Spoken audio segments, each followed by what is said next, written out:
Hello po, Mr. JCL po pala ulit. Babalik po. Pag-usapan po natin yung dalawang magkapatid na tinutulungan nila Kalinga Prab.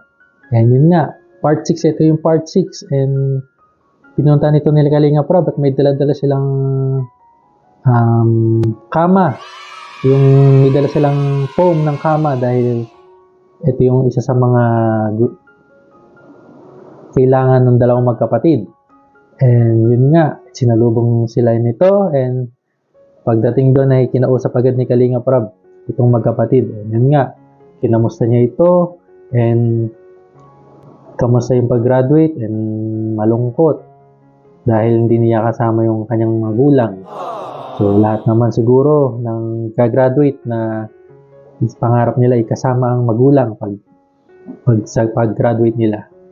And yun po, and after nun, kinausap pa sila ni Sir Bobby and binigyan sila ng mga payo na mag-focus talaga sila sa pag-aaral and huwag mo na mag-girlfriend daw. Yun ang sabi nila, payo nila Kalinga Prab and Sir Bobby, huwag mo na mag-girlfriend.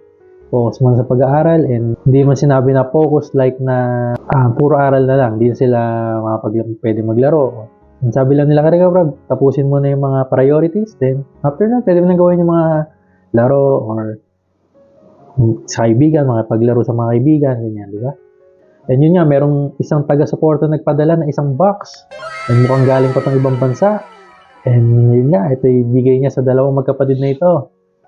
And nung binuksan na ito, ay laman nito yung mga tuwalya, damit, t-shirt, and mga chocolate, and mga pagkain, mga spam.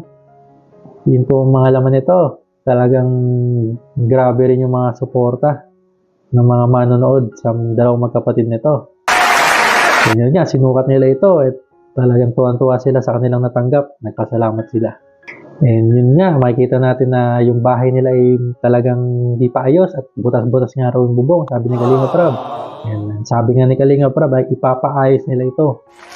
And yun nga, abang-abang to yung magiging itsura ng bahay nila after maayusan. And gusto nga ni Kalinga Prab na maging komportable yung magkapatid sa kanilang bahay. So yun, abangan natin yan kung ano itsura ng magiging bahay ng dalawang magkapatid na ito after maayusan.